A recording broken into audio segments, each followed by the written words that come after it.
নমো বুদ্ধায়। এক সময় এক কৃষকের একটা ঘোড়া ছিল। সেই ঘোড়া দিয়ে কৃষক কী করত, তার মাঠ থেকে ভারী জাতীয় জিনিস নিয়ে আসতো এবং ঘোড়াটাও সেভাবে সেই কৃষককে সহযোগিতা করত, নিয়ে যেত, নিয়ে আসতো। তো এভাবে চলতে চলতে হঠাৎ একদিন সেই ঘোড়া কী করলো, বাড়ি থেকে বাইর হয়ে চলে গেল। তখন গ্রামবাসী এসে সেই কৃষককে বলল, আহা, কৃষকের কি দুঃখ, কৃষকের কি দুর্ভাগ্য, একটা ঘোড়া ছিল, তাকে সহযোগিতা করত, হঠাৎ চলে গেছে, এখন কৃষক কি করবে? তখন কৃষক তাদের কথা শুনে মৃদু হেসে বলল, এরকমই হয়।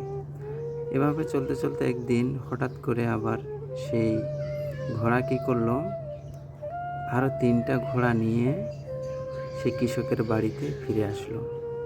তখন গ্রামবাসী আবার আসলো, এসে সেই কৃষককে বলল, ও কৃষকের কি সৌভাগ্য, ঘোড়া যখন চলে গেল একাই গেল, আসার সময় আরও 3টা নিয়ে আসলো। তারপর তখন সেই গ্রামবাসীর কথা শুনে কৃষক আবার বলল, এরকমই হয়। তো কৃষকের একটা সন্তান ছিল, তখন সে সন্তান কী করলো, ঘোড়ার পিঠে উঠে যাওয়ার সময় হঠাৎ করে ঘোড়া থেকে পড়ে ঠ্যাং ভেঙে গেল। তখন আবারও গ্রামবাসী এসে সে কৃষককে বলল, কৃষকের কি দুর্ভাগ্য, তার একটা সন্তান ছিল, সেও ঘোড়ার পিঠে উঠতে গিয়ে পড়ে গিয়ে কি করলো, পা ভেঙে ফেলল। তখন কৃষকের চুপ থেকে সেই কথাই বলল, এরকমই হয়।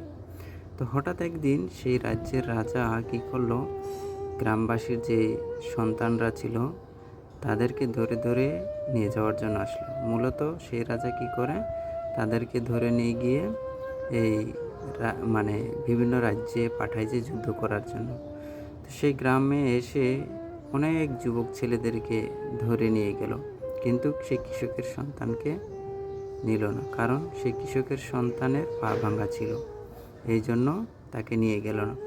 তখন আবারও গ্রামবাসী আসলো, এসে সেই কৃষককে বলল, কৃষকের কি সৌভাগ্য, আজকে ছেলের পা ভেঙে গেছে বিদায় তাকে নিয়ে গেল না, আমাদের সন্তানদেরকে কি করলো, তারা ধরে নিয়ে গেল, রাজা নিয়ে চলে গেল, তাদেরকে যুদ্ধে পাঠাবে। এখন আমাদের সন্তান জীবিত ফিরে আসবে কি আসবে না আমরা জানি না, কিন্তু আপনার সন্তান রক্ষা পেল। তো তখনও সেই কৃষক মৃদু হেসে বলল, এরকম হয়। তো সুতরাং যেটা মূল কথা হচ্ছে, আপনি যখন খারাপ দিক দিয়ে যাবেন বা খারাপ সময় যখন যাবে, তখন গ্রামের যে মানুষ আছে, পাড়া প্রতিবেশী যারা আছে, তারা এসে আপনাকে কথা শোনাবে, বলবে যে তার কি দুর্ভাগ্য বা বিভিন্ন ধরনের কথা বলে থাকে। এবং আপনার যখন ভালো সময় আসবে, ভালো সময় যাবে, তখনও আপনাকে মানুষ এসে বিভিন্ন কথাবার্তা বলবে। তো এভাবে আমাদের জীবন। তো সুতরাং আপনি বা আমি আমাদের পথ চলার সময় কাউকে আমরা বাধা দিতে পারবো না বা কারো মুখ বন্ধ করতে পারবো না, কারণ প্রতিটা মানুষের যে মাইন্ড, যেটা মন মস্তিষ্ক আছে, সেটা এক এক ধরনের খেলা করে থাকে বা এক এক ধরনের মন্তব্য সৃষ্টি করে থাকে।